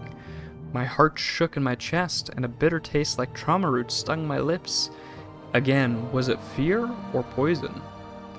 These are the last words you will hear if you are disloyal to me, said Prince Helseth, still smiling that damned smile as he watched his advisors squirming in their seats. Take the antidote and live. Could I believe him? I thought of what I knew of the prince and his character. Would he kill a self-confessed spy at his court, or would he rather send the vanquished back to his masters? The prince was ruthless, but either possibility was within his manner. Surely the theatricality of this whole dinner was meant to be a representation to instill fear. What would my ancestors say if I joined them after sitting at a table, eventually dying of poison? Would they say, if I took the antidote, confessing my allegiance to you in the house dress, and was summarily executed, and I confess, I thought of what you might do to me even after I was dead. I'd grown so lightheaded and filled with my own thoughts that I didn't see Burgess jump from his seat. I was only suddenly aware that he had the tureen in his hands and was gulping down the liquid within. There were guards all around, though I never noticed them entering. Burgess, said Prince Helseth, still smiling, you have spent some time at Ghostgate, House Redoran. You didn't know? Burgess laughed sourly. No, House. I report to your stepsister, the Queen of Wayrest. I've always been in her employ. By Akatosh, you poisoned me because you thought I was working for some damnable dark elves? You're half right, said the prince. I didn't guess who you're working for, or even that you were a spy. But you're also wrong about me poisoning you. You poisoned yourself when you drank from the tureen. Your Unholiness, you don't need to hear how Burgess died. I know that you've seen much over the many, many years of your existence, but you truly don't want to know. I wish I could erase the memory of his agonies from my mind. The council was dismissed shortly thereafter. I do not know if Prince Helthus knows or suspects that I too am a spy. I do not know how many others last night were as close as I to drinking from the tureen before Burgess did. I only know that if the prince does not suspect me now, he will. I cannot win at the games he mastered long ago at the court of Wayrest, and I beg your Unholiness, my dark liege, Nain, to use your influence in the house dress and dismiss your loyal servant from this charge. Publisher's note. Of course, the anonymous writer's signature has not been on any reprint of the letter since the original. Nice. That was quite a long one there. Rick and Morty is your favorite TV show ever, and probably my favorite piece of non-interactive media. Recently I've been watching a new show called Upload, though, and it's really good on Prime Video. Okay. I might check that out if I have time. I don't know if I've told you this, but I love your voice. It's so clear, it's deep, but not groggy. I want everything to use your voice now. Audiobooks, TTS messages, LMAO. Well, I have thought about making audiobooks myself. Someone actually recommended that. They're the... Funnily enough, you're like the third person now who's mentioned that I should make audiobooks. This is kind of Want something, friend? a foray into audiobooks, you know, reading every like short story and little book in this game. But yeah, definitely. I mean, it sounds like something I want to try out. Want something, friend? Your voice is so good for it. Thank you. That's very kind of you. Let's see if we can. Ooh, here's another book. The First Hold Revolts. Looks good. I wish I listened to your voice today for 5 hours instead of the one I did. Yeah. I don't know. Yeah, when you find... I don't know. I love... There's some voices that are just so nice to listen to. I totally get it.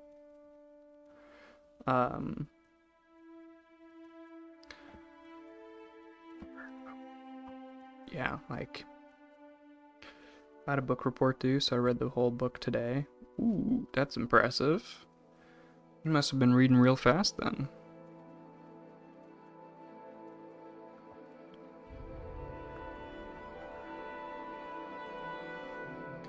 I don't know. I mean, the most I could probably read in one day is like 200 pages. And that would be like... No, that would be a lot. He was at one time. Oh, you listen to the audiobook for it? Okay. But yeah, 1.5 times speed for an audiobook is crazy as well. I have to check that.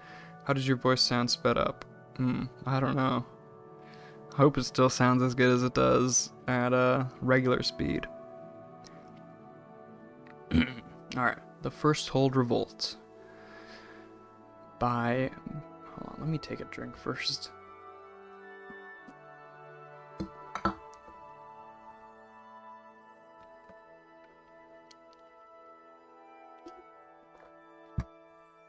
Alright. The First Hold Revolt by Mavius C. Man, these names. You told me that if her brother won, she would be sister to the King of Wayrest, and Riemann would want to keep her for the alliance. But her brother Helseth lost and has fled with his mother back to Morrowind, and still Riemann has not left her to marry me. Lady Gialine took a long, slow drag of the hookah and blew out dragon's breath. So the scent of blossoms perfumed her gilded chamber. You make a very poor advisor, Kale. I might have spent my time romancing the King of Cloudrest or Alinor instead of the wretched royal husband of Queen Morgaya. Cale knew better than to hurt his lady's vanity by the mere suggestion that the King of Firsthold might have some love for his Dunmer queen. Instead, he gave her a few minutes to pause and look from her balcony out over the high cliff palaces of the ancient capital. The moons shone like crystals on the deep, sapphire waters of the Abacan Sea. It was ever springtide here, and he could very well understand why she would prefer a throne in this land than in Cloudrest or Alinor. Finally, he spoke. "The people are with you, my lady. They do not relish the idea of Rieman's elf heirs ruling the kingdom when he is gone. I wonder," she said calmly, "if as the king would not give up his queen for want of alliances, whether she would give herself up out of fear. Of all the people of Firsthold, who most dislikes the Dunmer influence on the court?" "Is this a trick question, my lady? The Trebite monks, of course. Their credo has ever been for pure Altmer bloodlines on Somerset, and among all the royal families of all, but my lady, they make very weak allies." "I know," said Gael, taking up her hookah again thoughtfully, a smile creeping across her face.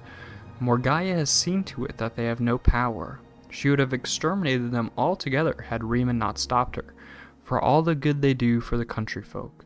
What if they found themselves with a very powerful benefactress, one with intimate knowledge of the court of Firsthold, the chief concubine of the king, and all the gold to buy weapons with that her father, the king of Skywash, could supply? Well armed, and with the support of the country people, they would be formidable," nodded Cale. "But as your advisor, I must warn you, if you make yourself an active foe of Queen Morgaya, you must play to win. She has inherited much of her mother Queen Baranzaya's intelligence and spirit of vengeance. She will not know I am her foe until it's too late," shrugged Gyalain. "Go to the Trebite monastery and bring me the friar Lilan. We must strategize our plan of attack." For 2 weeks, Riemann was advised about growing resentment in the countryside from peasants who called Morgaya the Black Queen, but it was nothing that he had not heard before. His attention on the pirates on a small island off the coast called Callius Lar. They had been more brazen as late, attacking royal barges and organized raids. To deliver a crushing blow, he ordered the greatest part of his militia to invade the island, an incursion he himself would lead. A few days after Riemann left the capital, the revolt of the Trebite monks exploded. The attacks were well coordinated and without warning. The chief of the guards did not wait to be announced, bursting into Morgaya's bedchamber ahead of a flurry of maidservants. "My queen, it is a revolution." By contrast, Gyalain was not asleep when Cale came to deliver the news. She was seated by the window, smoking her hookah, and looking at the fires far off in the hills. "Morgaya is with council," he explained. "I'm certain they're telling her that the Trebite monks are behind the uprising, and that the revolution will be at the city gates by morning." "How large is the revolutionary army in contrast to the remaining royal militia?" asked Gyalain. "The odds are well in our favor," said Cale, "though not, perhaps, as much as we hoped. The country folk, it seems, like to complain about their queen, but stop short of insurrection. Primarily, the army is composed of the monks themselves and a horde of mercenaries your father's gold bought. In a way of thinking, it is preferable this way. They are more professional and organized than that of a mob. Really, they are a true army, complete with a horn section. If that doesn't frighten the Black Queen into abdication, nothing will," smiled Gyalain, rising from her chair. "The poor dear must be beside herself with worry. I must fly to her side and enjoy it." Gyalain was disappointed when she saw Morgaya come out of the council chambers. Considering that she had been woken from a deep sleep with cries of revolution and had spent the last several hours in consultation with her meager general of force, she looked beautiful. There was a sparkle of proud defiance in her bright red eyes. "My queen," Gyalain cried, forcing real tears. "I came as soon as I heard. Will we all be slaughtered? A distinct possibility, replied Morgai simply. Gillian tried to read her, but the expressions of women, especially alien women, were far greater challenge than those of Altmer men. I hate myself for even thinking to propose this, but since the cause of their fury is you, perhaps if you were to give up the throne they might disperse. Please understand, my queen, I'm thinking only of the good of the kingdom and our own lives. I understand the spirit of your suggestion, smiled Morgaya, and I will take it under advisement. Believe me, I've thought of it myself, but I don't think it will come to that. Have you a plan for defending us? Contorting her features to an expression she knew bespoke a girlish hope. The king left us several dozen of his royal battle mages, said Morgaya. I think the mob believes we have nothing but palace guards and a few soldiers to protect us. When they get to the gates and are greeted with a wave of fireballs, I find it highly likely that they will lose heart and retreat. But isn't there some protection they could be using against such an assault? Asked Ghialine in her best worried voice. If they knew about it, naturally there is. But an unruly mob is unlikely to have mages skilled in the arts of restoration, by which they could shield themselves from the spells or mysticism, by which they could reflect the spells back on my battle mages. That would be the worst scenario. But even if they were well organized enough to have mystics in their ranks, and enough of them to reflect so many spells, it just isn't done. No battlefield commander would advise such an event during a siege, unless he knew precisely what he was going to be meeting. And then, of course, once the trap is sprung, Morgana winked, it's too late for a countering spell. A most cunning solution, your highness, said Ghialine, honestly impressed. Morgaya excused herself to meet with her battle mages, and Ghialine gave her an embrace. Cale was waiting in the palace garden for his lady. Are there mystics among the mercenaries? She asked quickly. Several, in fact, replied Cale, bewildered by her query. Largely rejects from the Psijic Order, but they know enough to cast the regular spells of the school. You must sneak out the city gates and tell Friar Lilam to have them cast reflection spells on all the front lines before they attack, said Ghialine. That's most irregular battlefield strategy. I know it is, fool. That's what Morgaya is counting on. There's a gang of battle mages who are going to be waiting on the battlements to greet our army with a barrage of fireballs. Battle mages? I would have thought that King Riemann would have brought them with him to fight the pirates. You would have thought that, laughed Ghialine, but then we would be defeated. Now go. Friar Lilam agreed with Cale that it was a bizarre, unheard of way to begin a battle, casting reflection spells on all one's troops. It went against every tradition, and as a Trebite monk, he valued tradition above every other virtue. There was little other choice, though, given the intelligence. He had few enough healers in the army as it were, and their energies could not be wasted casting resistance spells. At dawn's light, the rebel army was in sight of the gleaming spires of Firsthold. Friar Lilam gathered together every soldier he knew, who knew enough rudimentary secrets of mysticism, who knew how to tap into the elementary conundrums and knots of the energies of magicka. Though few were masters of the art, their combined forces was powerful to behold. A great surge of entangling power washed over the army, crackling, hissing, and infusing all with their ghostly force. When they arrived at the gates, every soldier, even the least imaginative, knew that no spell would touch him for a long time. Friar Lilam watched his army batter into the gate with the great satisfaction of a commander who has counteracted an unthinkable attack with an outrageous defense. The smile quickly faded from his face. They were met at the battlements not by mages, but by common archers of the palace guard. As the flaming arrows fell upon the sieges like a red rain, the healers ran in to help the wounded. Their healing spells reflected off the dying men, one after the other. Chaos ruled as the attackers suddenly found themselves defenseless and began a panicked, unorganized retreat. Friar Lilam himself considered briefly holding his ground before fleeing himself. Later, he would send furious notes to Lady Ghialine and Cale, but they were returned. Even his best secret agents within the palace were unable to find their whereabouts. Neither had, as it turns out, much previous experience with torture, and they soon confessed their treachery to the king's satisfaction. Kale was executed, and Gialine was sent back with escorts to her father's court of Skywatch. He has still to find a husband for her. Riemann, by contrast, has elected not to take a new royal concubine. The common folk of Firsthold consider this break-in palace protocol to be more of a sinister alien influence of the Black Queen, and grumble to all who will listen.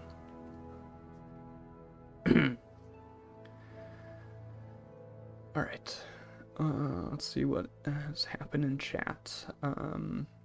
Your voices peak at 1.5x speed, but 2 is a bit fast. I swear I've heard your voice somewhere. It hit me when I played one of your videos at 2x speed. I think since you really pronounce each sound, it sounds bad, super sped up.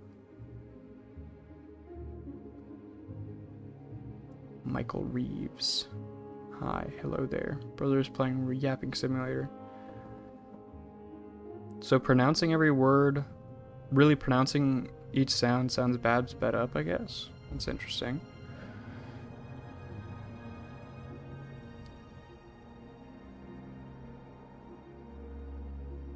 I swear you've heard my voice somewhere.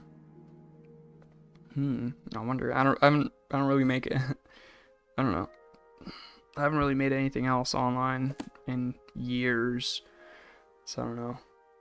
This is pretty much the only place my voice is. I think while slurring the words, or only by saying the ends, like not saying him, but him, M.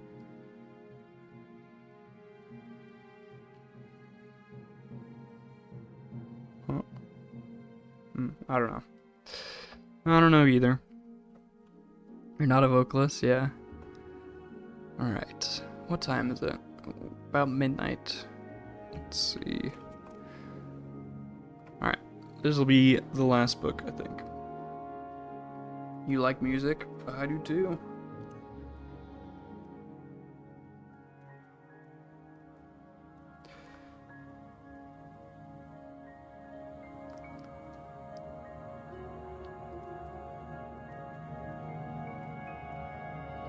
I'm sorry, but I cannot take another. That's all good. I understand.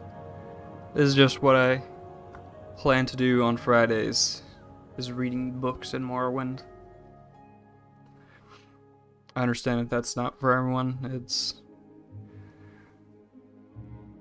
I just think it's neat and interesting.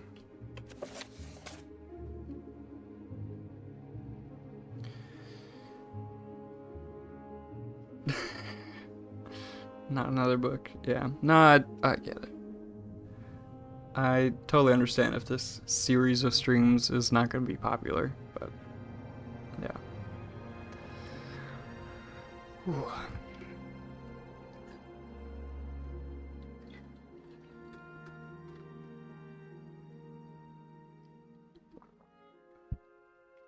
right.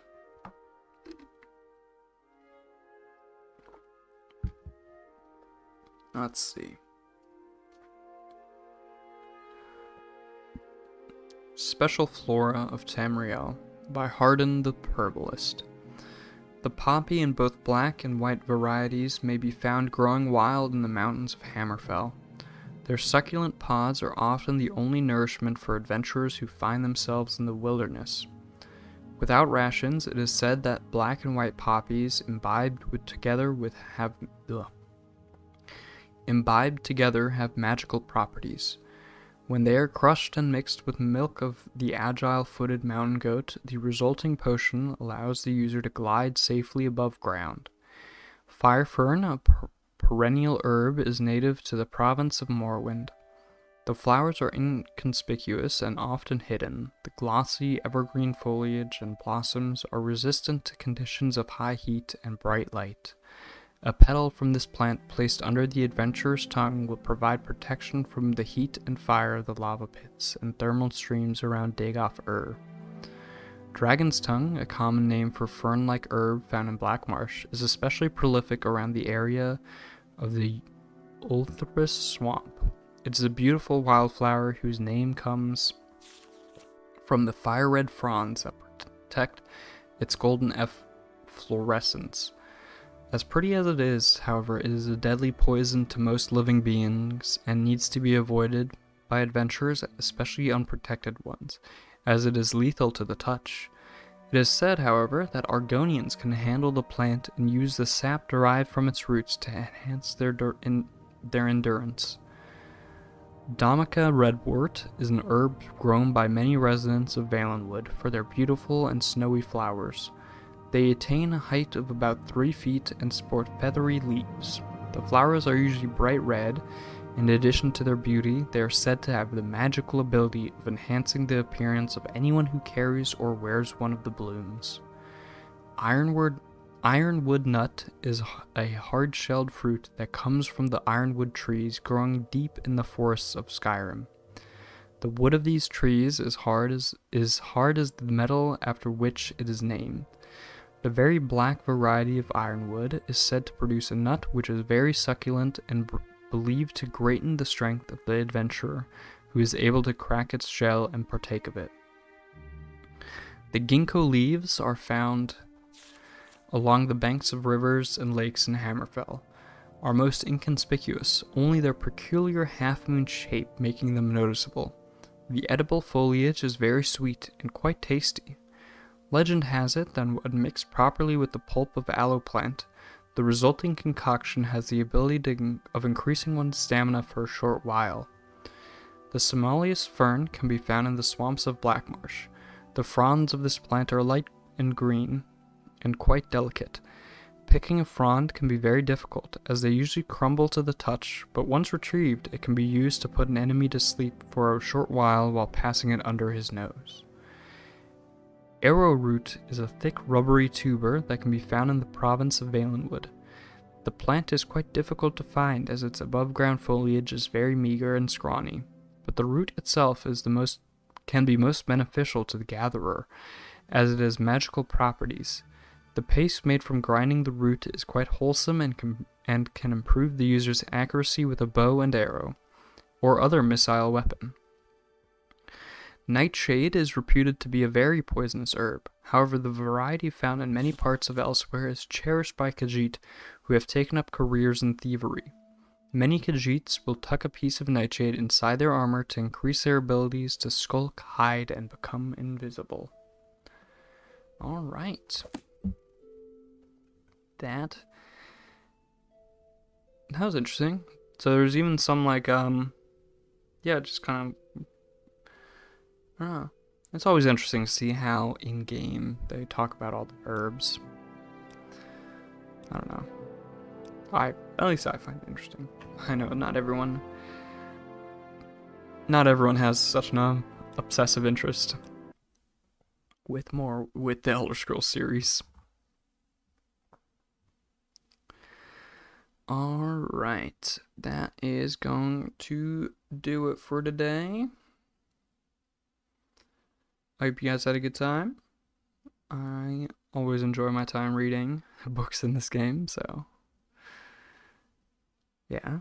And yeah, have a nice night, nice day, whatever time zone you're in. And yeah, peace.